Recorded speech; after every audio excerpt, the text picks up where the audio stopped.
Good morning, my dear students. बच्चा, we are going to do illustration number 27. बच्चा, we are doing chapter number 1, financial statement of not for profit organization. बच्चा, हम अपनी पिछली video में calculation of cost of consumable goods कर चुके हैं. आप पहले वाले इलस्ट्रेशन सारी कर लीजिए complete. Okay, till illustration number 26. आज हम इलस्ट्रेशन नंबर 27 करेंगे. ओके बच्चा, आप अपनी रफ नोटबुक में, प्रैक्टिस नोटबुक में अकाउंट्स बना लीजिए. ठीक है, अब देखिए हमें रिसिप्ट एंड पेमेंट अकाउंट दे रखा है और हमें एडिशनल इंफॉर्मेशन दे रखी है. क्लियर. अब देखिए हमें कौन से अकाउंट बनाने हैं. इनकम एंड एक्सपेंडिचर अकाउंट बनाएंगे with the help of receipt and payment, और हम बैलेंस शीट बनाएंगे. बैलेंस शीट 2 ईयर की बनाएंगे, 2013 की करंट ईयर की बैलेंस शीट बनाएंगे और 2012 की बैलेंस शीट बनाएंगे. क्योंकि देखो बैलेंस शीट 2012 की बैलेंस शीट का हमें करंट अकाउंट और डिपॉजिट अकाउंट का बैलेंस दे रखा है. क्लियर. मैं आपको एक एक टर्म्स इसमें से ट्रांसफर करना सिखाऊंगी. क्लियर. देखिए, स्टार्ट फ्रॉम रिसिप्ट साइड से स्टार्ट करते हैं. देखो, to balance at bank 1/4/2012 balance sheet में जाता है. आपको पता है बैंक का बैलेंस, करंट अकाउंट का और डिपॉजिट अकाउंट का बैलेंस. पहले हम बैलेंस शीट बना ली हमने 2012 की, हमने बना लिया इनकम एंड एक्सपेंडिचर अकाउंट का फॉर्मेट बना लीजिए, बैलेंस शीट बना लीजिए 2013 की. क्लियर. अब देखिए रिसिप्ट साइड से आप पहले क्या कैरी डाउन करेंगे, करंट अकाउंट का बैलेंस और डिपॉजिट बैलेंस ट्रांसफर कर दीजिए. यहां पर 300 और 2400 सेम टू सेम कर दिया. नेक्स्ट पे जाइए. नेक्स्ट पे हम जाएंगे, हमारा क्या दे रखा है हमें, इंटरेस्ट आपको पता है इनकम एंड एक्सपेंडिचर अकाउंट में जाता है. तो इंटरेस्ट कहां जाएगा, इनकम एंड एक्सपेंडिचर अकाउंट में. इनकम एंड एक्सपेंडिचर अकाउंट में कौन सी साइड जाएगा, देखो रिसिप्ट साइड है, तो उस साइड कौन सी पे जाएगा, इनकम साइड पे इंटरेस्ट चला जाएगा. क्लियर. नेक्स्ट पे आ जाइए. नेक्स्ट में सब्सक्रिप्शन दे रखा है 12,500. सब्सक्रिप्शन करते हुए ध्यान रखना क्या कह रखा है. देखो 12,500 दे रखा है 2013 का, बट 2012 का 800 दे रखा है. मतलब आपको 12,500 में 800 रुपीज इंक्लूडिंग है पिछले साल के. जो पिछले साल के आउटस्टैंडिंग अमाउंट है वो इंक्लूडिंग है इस साल में. मतलब इस साल आपको 800 मिला है आउटस्टैंडिंग अमाउंट पिछले साल का. तो पिछले साल का है तो हम क्या करेंगे, लेस में कर देंगे 800. 12,500 में से 800 रुपीज हम डिडक्ट कर देंगे. सब्सक्रिप्शन हम कौन सी साइड लिखते हैं, इनकम एंड एक्सपेंडिचर अकाउंट में लिखते हैं, बट हम करंट बैलेंस शो करते हैं इसमें. ठीक है, तो हम इसकी स्टेटमेंट बना लेंगे और जो जो एंट्रीज होंगी वो करते रहेंगे. देखो सब्सक्रिप्शन पे जाइए, बाय सब्सक्रिप्शन 12,500 लिखा है. क्लियर. बट इसमें से हम आउटस्टैंडिंग सब्सक्रिप्शन 800 डिडक्ट कर देंगे. क्यों हमने ये डिडक्ट करा, क्योंकि ये पिछले साल का था. क्लियर. 800 डिडक्ट कर दिए. अब सब्सक्रिप्शन में कुछ और एंट्रीज भी दी होंगी. आप अपने एडिशनल इंफॉर्मेशन सब्सक्रिप्शन पढ़िए. Error of subscription for 2011 and 12 900. देखो मतलब 2012 का है 900, जिसमें से 2011 और 12 का 900 था. मतलब एरियर में है, मतलब 900 था बच्चा, बट आपको मिला 800 जो आपने इसमें से डिडक्ट कर दिया. मतलब 100 रुपीज अभी भी पेंडिंग है जो आप इस ईयर की बैलेंस शीट में दिखाओगे. क्लियर. इस साल की आउटस्टैंडिंग अमाउंट दिखाते हुए पिछले साल के 100 रुपीज भी शो ऑफ करोगे. क्यों, क्योंकि 900 थे एरियर में बट आपको मिले 800. ठीक है. अब एरियर ऑफ सब्सक्रिप्शन फॉर 2012 और 13 व 1300. इसका मतलब है कि इस साल की आउटस्टैंडिंग अमाउंट वो कितनी है, 1300 है. वो हम एड ऑन कर लेंगे. देखिए, एड आउटस्टैंडिंग सब्सक्रिप्शन फॉर 2012 और 1300 ये हमने ऐड करी, क्योंकि इस ईयर की अमाउंट हम ऐड करते हैं और पिछले साल की हम लेस करते हैं. 800 मिले, 900 मिलते तो कोई प्रॉब्लम नहीं होती. अब 800 मिले हैं तो क्या प्रॉब्लम होगी, हम जो इस साल की बैलेंस शीट होगी, देखो इस साल की बैलेंस शीट में शो भी कर लो साथ साथ, आउटस्टैंडिंग सब्सक्रिप्शन इस साल की बैलेंस शीट में 100 रुपीज तो पिछले साल के हैं, इस साल के 1300 रुपए हैं जो हमने यहाँ दिखाए। देखो तो टोटल आउटस्टैंडिंग सब्सक्रिप्शन मेरा इस साल कितना हो गया 1400। ठीक है बच्चा, अब नेक्स्ट पे आ जाइए। सब्सक्रिप्शन टर्म हमारी कंप्लीट हो गई। अगर एडवांस भी, देखो इसमें तो हमने आउटस्टैंडिंग की टर्म करी, बट एडवांस भी होता तो हम एडवांस की भी टर्म कर लेते हैं। तो प्रिपेयर रहना बच्चा, जरूरी नहीं है कि हमारी आउटस्टैंडिंग की टर्म आए, हो सकता है हमारे पास एडवांस की भी टर्म आ जाए। ठीक है, तो एडवांस याद रखना, इस साल का एडवांस मिलता तो हम ऐड कर देते, बट इस साल हमें एडवांस आगे ही वाले ईयर का मिलता तो हम लेस कर देते। ठीक है, अगर पिछले साल एडवांस मिला है मुझे इस साल का तो ऐड कर देते, करंट ईयर का एडवांस जो होगा ऐड कर देते हैं, जो पिछले ईयर का एडवांस होता हम लेस कर देते। ठीक है, इसमें ऐसा भी हो सकता था। ठीक है, बट हमें दे नहीं रखा, इस वजह से हमें कोई प्रॉब्लम नहीं है। अब नेक्स्ट टर्म पे आइए, टू प्रॉफिट ऑन एंटरटेनमेंट पे हमें प्रॉफिट मिला है तो हम क्या करेंगे, क्लियरली ट्रांसफर कर देंगे profit on entertainment. Clear. Next, refreshment receipt food stuff sale, write down at back, हम यहां लिख लेंगे। Clear. Next thing, to entrance fee 2000। अब एंट्रेंस फी भी आपको पता है इनकम साइड पे जाती है 2000। अब देख लीजिए एंट्रेंस फीस के लिए हमें कुछ कह तो नहीं रखा। देखो बच्चा, इसमें एंट्रेंस फी के लिए हमें कह रखा है, देखो कुछ, the bylaws of club provides that 50% off entrance fee and 10% of surplus of this year is to be transferred to reserve fund. अब रिजर्व फंड में 50% एंट्रेंस फी जाएगी। देखो अब ये 2000 रुपीज है, इसका अगर हम 50% करेंगे तो हमारे पास 1000 रुपीज आएगा। तो इसका मतलब 1000 रुपीज तो जाएगा इनकम साइड पे और 1000 रुपीज जाएगा रिजर्व फंड में।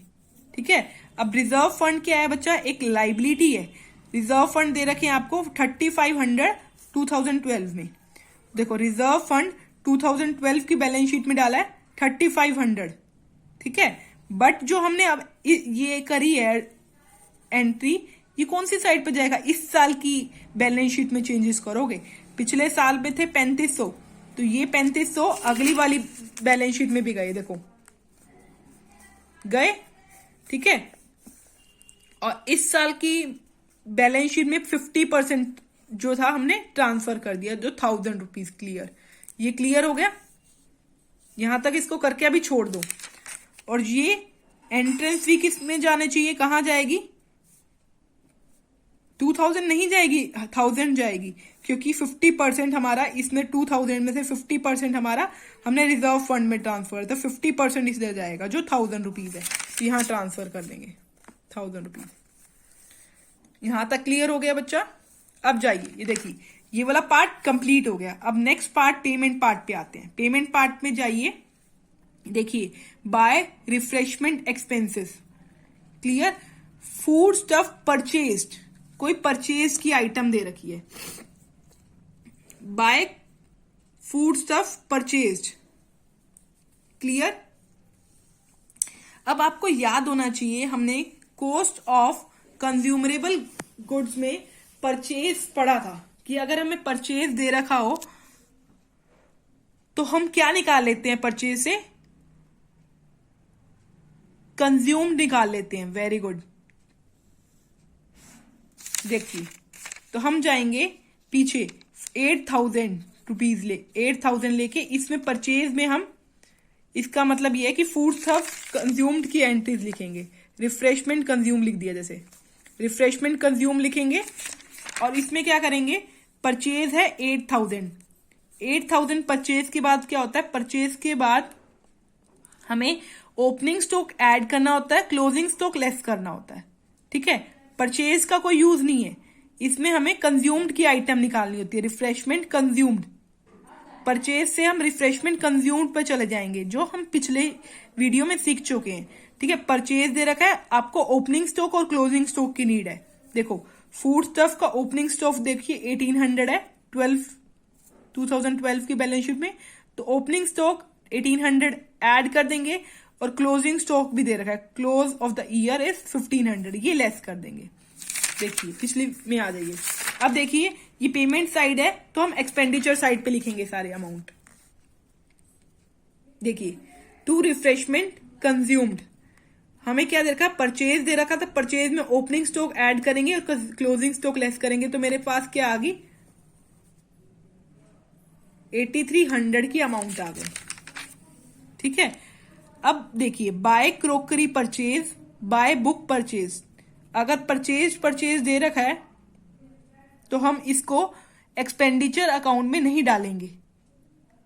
ठीक है, हम इसको बैलेंस शीट में जाएंगे, क्योंकि हमने कुछ परचेज करी है। हमने क्या परचेज करी है, एसेट कोई परचेज हुई ना ये हमारी। देखो, अब परचेज क्रोकरी परचेज है, बुक परचेज है। अगर इसका ओपनिंग और क्लोजिंग अमाउंट दे रखा है तो मतलब हमारा एक्सपेंस हो रहा है। परचेज से हमने ये एक्सपेंस निकाला ना कि हमने कितनी अमाउंट की रिफ्रेशमेंट कंज्यूम्ड करी है इस बार, इससे तो हमने ये निकाल लिया। अब देखो, क्रोकरी परचेज्ड और बुक परचेज की में आपको कुछ इसकी स्टॉक की कोई एंट्री नहीं दे रखी। तो अगर आप कोई चीज परचेज कर देते हो, क्रोकरी परचेज करी, बुक परचेज करी, तो आपकी क्या हो जाती है बच्चा, एसेट हो जाती है। तो इस साल की एसेट साइड पे जाएगा 3000 और 2000। देखिए,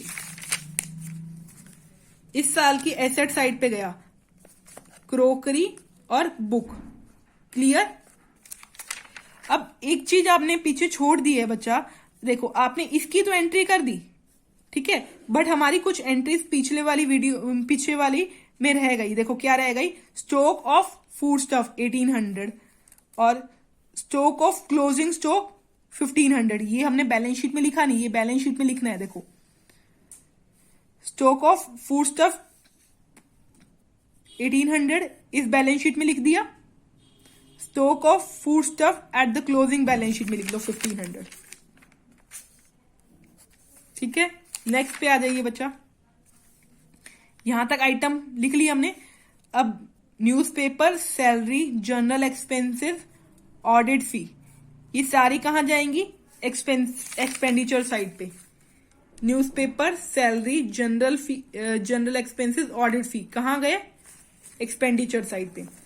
अब हमारा सारा चीजें क्लियर हो गई, यहां तक क्लियर। अब आप उसको बंद मत करना, अभी ये बंद मत करना, अभी रुक जाइए। देखो, अब देखते हैं इसमें कोई इंफॉर्मेशन तो नहीं रहेगी। एसेट्स ऑन मतलब बैलेंस शीट पे लिखने के लिए आइटम्स आई हैं एसेट साइड पे, तो बैलेंस शीट पे एसेट साइड पे बिल्डिंग लिख लेंगे। एसेट साइड पे बिल्डिंग आएगा बच्चा 20,000। देखिए लिखा होगा कहीं पे, देखो बिल्डिंग लिख रखा है, बिल्डिंग लिख लिया। गवर्नमेंट सिक्योरिटीज भी लिख लीजिए, लिख लिया बच्चा। ठीक है, स्टॉक ऑफ फूड स्टफ भी लिख लिया। ओके, रिजर्व फंड, देखो फंड अगर हमें मिले हैं, फंड क्या है हमारे, लाइबिलिटी है। क्या है बच्चा, फंड अगर हमें पर्टिकुलरली किसी पर्पज से मिले होते हैं तो हमारी वो लाइबिलिटी होती है। रिजर्व फंड लाइबिलिटी में जाएगा 3500 रुपए। क्लियर। जो ये एसेट आई है बच्चा 2012 में, तो ये सारी एसेट हम 2013 की भी बैलेंस शीट में कॉपी डाउन करेंगे। क्लियर, 2013 की बैलेंस शीट में कॉपी डाउन करेंगे, तो वो भी कर लीजिए। देखो, और एक चीज रह गई थी बच्चा, जैसे ओपनिंग बैलेंस लिखा था हमने 2012 का था, ये देखो ये बैलेंस भी 2013 का ओपनिंग बैलेंस है, ये भी लिख लीजिए। बैलेंस लिख दिया करंट अकाउंट, डिपॉजिट अकाउंट का। देखो 100 और 5000 यहां लिख रखा होगा, 100 और 5000 लिख लिया बच्चा। अब देखिए, जो एसेट थी 2012 में, 2013 में भी हम कॉपी डाउन करेंगे इन्हीं एसेट को। देखिए क्या क्या आएगा। बिल्डिंग कितने रुपीस की थी, 20,000 की, 20,000 की लिख देंगे। बट बच्चा इस वाली बैलेंस शीट में अगर कोई भी चेंज आएगा ना, हम 2013 की बैलेंस शीट में करेंगे अगर वो कोई चेंज होगा तो। गवर्नमेंट सिक्योरिटीज लिख दी हमने, गवर्नमेंट सिक्योरिटीज लिख दी। ठीक है, बिल्डिंग लिख दी। क्लियर। अब रिजर्व फंड 3500 रुपए है, रिजर्व फंड हमने 3500 लिख दिए थे और उसके साथ हमने ट्रांसफर भी कर दी थी। क्लियर। अभी हम सरप्लस नहीं कर रहे, अभी सरप्लस हम बाद में लिखेंगे। अब देखिए, आउटस्टैंडिंग सब्सक्रिप्शन भी लिख दिया। ये सारी अमाउंट हम लिख ली हमने, ये अमाउंट भी लिख ली। अब क्या करिए, अब हम बैलेंस शीट पहले 2012 की क्लोज डाउन करेंगे, क्योंकि इससे हमें कैपिटल फंड मिलेगा 2012 की बैलेंस शीट से। 2012 की बैलेंस शीट से कैपिटल फंड मिलेगा, जो हम कहां यूज करेंगे, ये देखो हम यहां यूज करेंगे। ठीक है, अगले साल की बैलेंस शीट में यूज करेंगे। क्लियर? देखिए इस साइड पे हो रहे हैं 35,400,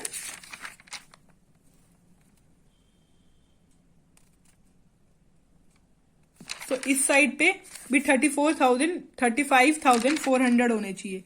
तो 35,400 में से 35,400 में से हमने 3,500 माइनस करे तो 31,900 अमाउंट आई। क्लियर? ये हम ट्रांसफर कहाँ करते हैं? नेक्स्ट ईयर की बैलेंस शीट में, कैपिटल फंड 31,900। क्लियर?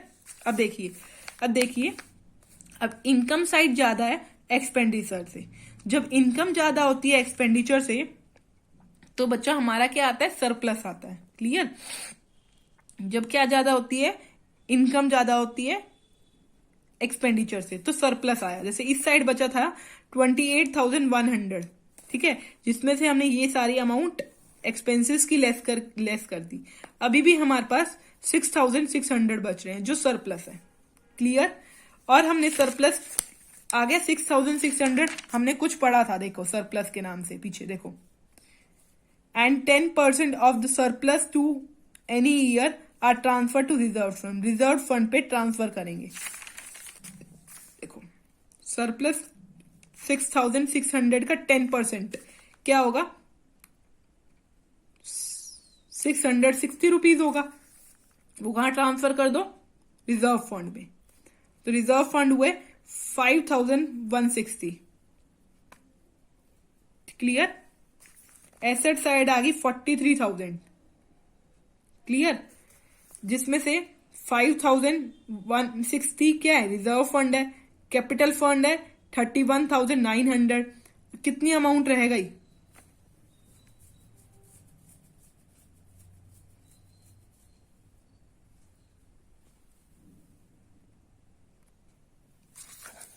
कितनी अमाउंट रहेगी?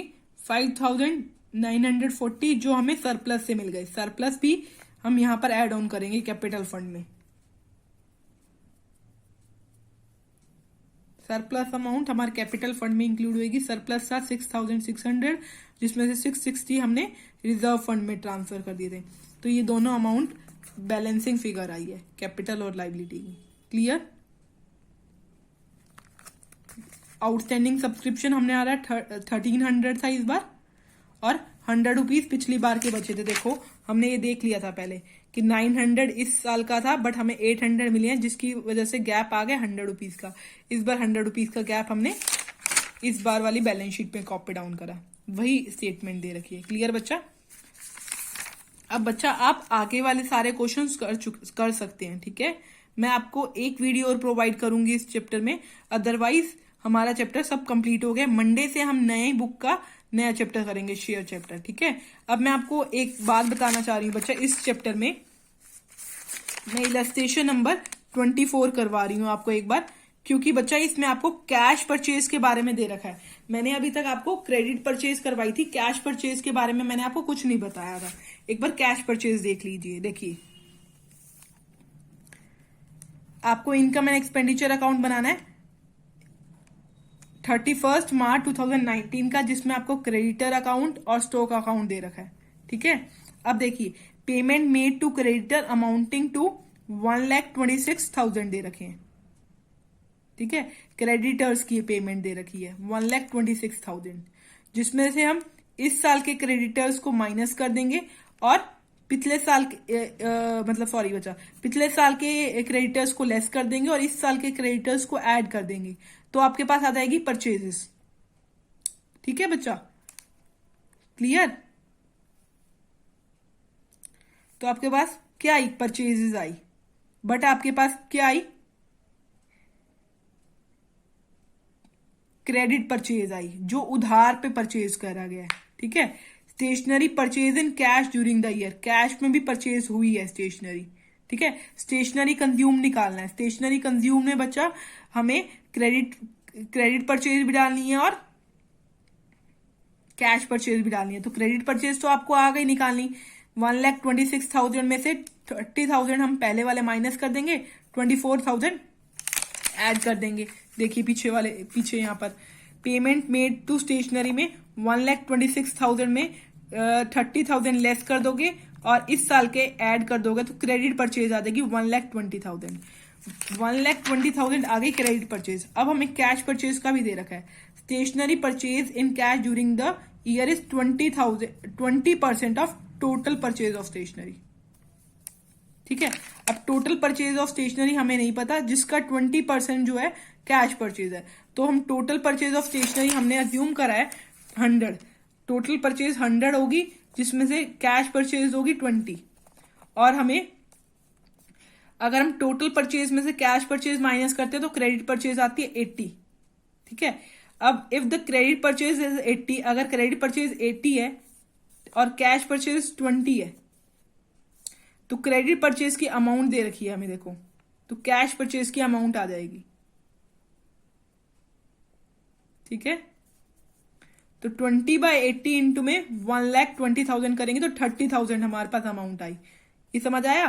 देखो, टोटल परचेज हमने अज्यूम कर ली 100, जिसमें से 20% था ना, तो वो कैश थी। और अगर 100 में से 20 माइनस कर दो, क्रेडिट परचेज 80 है। 80 का 120,000 दे रखा है। क्लियर? अब हमें 20% निकालना है, बट ओके, कैश परचेज 20 निकालना है, तो 20 कैश परचेज निकालना है। 1,20,000 देखो, 1,20,000 किसका है? 80 का है, क्रेडिट परचेज का ये अमाउंट। अब हमें 20 का निकालना है, यही इन्होंने कर रखा है बच्चा। तो 30,000 आ गई। तो 1,20,000 तो हमारी क्रेडिट परचेज थी, 30,000 टोटल परचेज 1,50,000 आ गई। ठीक है, अब आपको पता है यहाँ परचेजेज लिखते हैं तो टोटल परचेज आएगा। यहाँ पर परचेज 1,50,000, जिसमें से ओपनिंग स्टॉक ऐड होता है, क्लोजिंग स्टॉक लेस होता है, जिसकी वजह से हमारे पास एक्चुअल स्टेशनरी कंज्यूम्ड आ गई 1,32,000। ठीक है बच्चा, अब सिमिलरली ऐसे ही आप 25 क्वेश्चन, 26 क्वेश्चन कर सकते हैं। 27 क्वेश्चन मैंने आपको करवा। बच्चा आप अपनी बुक की इलस्ट्रेशन नंबर 35 तक कंप्लीट कर लीजिए। बच्चा मैं आपको एक वीडियो और इस चैप्टर की प्रोवाइड करूंगी, then our topic will be finished. Okay बच्चा, थैंक यू वेरी मच।